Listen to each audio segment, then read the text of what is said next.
I would say in terms of harmony, there's a certain extent, especially if there's only two parts that you can get by with this with intuition. And the reason for that is because at any moment in bluegrass harmony, you have, for the most part, three possible notes that can be sung. The middle note is the melody called the lead, and if there's only two people singing, then your intuition can lead you to either of the other two sort of correct notes at any one moment.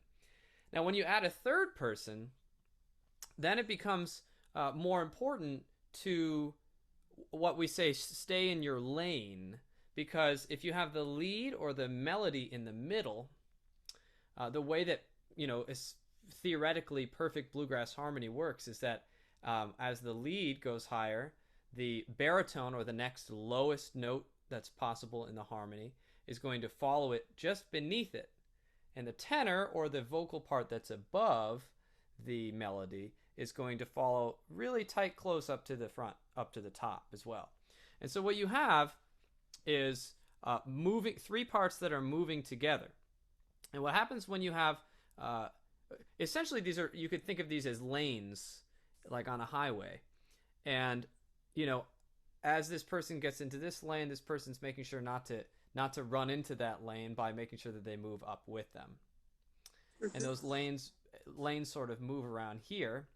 Now, the common sort of thing is if this person goes too high and they're really far away, or if this person goes too low, or sometimes you have lane crossing that occurs, and there might be two people in the same lane for a time, meaning the singing the same note.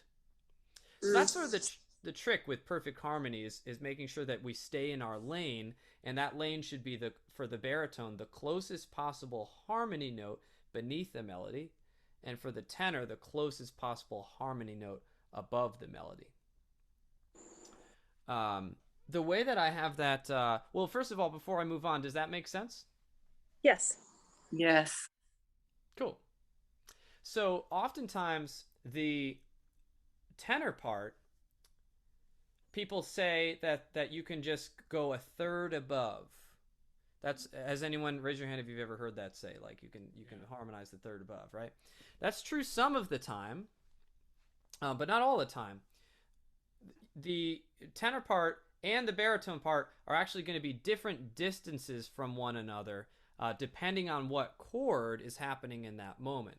So on the one chord or the home chord of the song, what usually happens is that you have the tenor, or sorry, the lead singing the root note or the home note of the song. You have the lead singing a third above for that first thing. That's why people often say that the tenor is a third above. And then the baritone is actually a little bit farther below. They're actually, if the root was here and the third was here, the fifth would be here, the fifth note of the scale. But that person sings that same note twice as low. So 1, 3, 5, 5 down here. That's the notes of the scale. 1, 2, no one singing 2. 3, the tenor will sing 3.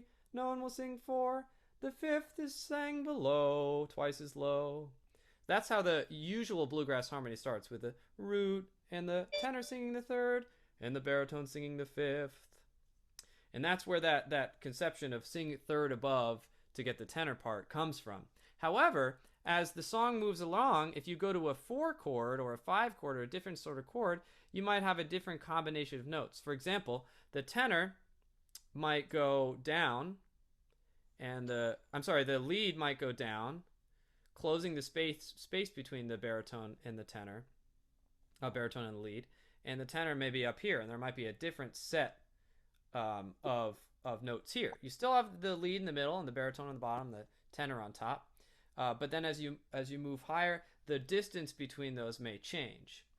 So the way I kind of conceptualize that is with this little board I created here.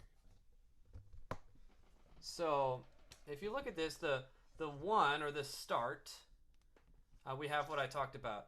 The tenors, sorry, the lead singer singing the home note of the scale, or the 1, the tenor on the 3, and the baritone on the 5. 1, 2, 3, 4, 5, twice as low. That's what we have our split here. But if we sing along and we kind of harmonize with each other, we stay in our lanes here, you'll see that if a 5 chord is happening, then a common place for those notes to move is for the baritone singer to go to the 7th note of the scale. They're going to go up by 2 notes, but the lead is only going up by 1 note. So what does that mean? If the lead went up by 1 note and the baritone went up by 2 notes, then they're closer together here than they were before. And then this tenor part, we started with the lead here and the tenor here. Lead, tenor. Tenor's going to go up to the 5 over the 5 chord. So we have 5, 2, 7. These are different notes. Now, it's not important that you remember any of these numbers or any of these chords or anything like this theoretical, but I figured I'd start here just to kind of dispel the myth of the tenor always being a third above. And it kind of, I think this visual shows you that there's lane, you're staying in your lane, but the distance between each note might change depending on the chord you're on. Does that make sense? But doesn't it also depends, doesn't it also depend on what the melody is? Yes. Mm-hmm. Yeah, because if the melody goes down over the 5 chords, say in that case, the tenor, or sorry, the lead would go, say if the melody went down, the lead might go to 7, and then the baritone would stay on 5. Okay. And the tenor might go down to 2. But you still have the tenor above the melody, even if the melody is lower. The tenor is going to follow it down. And then that'll change depending on the melody and depending on the chord. So this is just sort of a sample. If you had a melody that went like bum, bum, bum, bum, bum, bum, bum, then the tenor would go bum, bum, bum, bum, bum, bum, bum. Or the baritone would go bum, bum, bum, bum, bum, bum, bum. And then those 3 parts would match each other along the way the entire time. So that's sort of like the theoretical way of thinking about it. And again, not super important that you remember any of the numbers or the chord symbols or anything like that. Just the general idea that the distance between the tenor and the lead is going to change, and the distance between the baritone and the lead will change over time. So sort of with that out of the way, I like to think of baritone. If you want to learn to sing harmony, you should figure out what if you know you're new to the voice, especially figure out whether tenor parts or baritone parts, if you have a lower or a higher voice, or depending on the key of the song, what part might be best for you to learn. And I think of tenor as a language. And so if you learn a bunch of tenor parts, you'll find that a lot of what tenor parts do, where they sit and how they feel when you sing them, a lot of them are going to feel very similar. In the same way, baritone is a language in itself.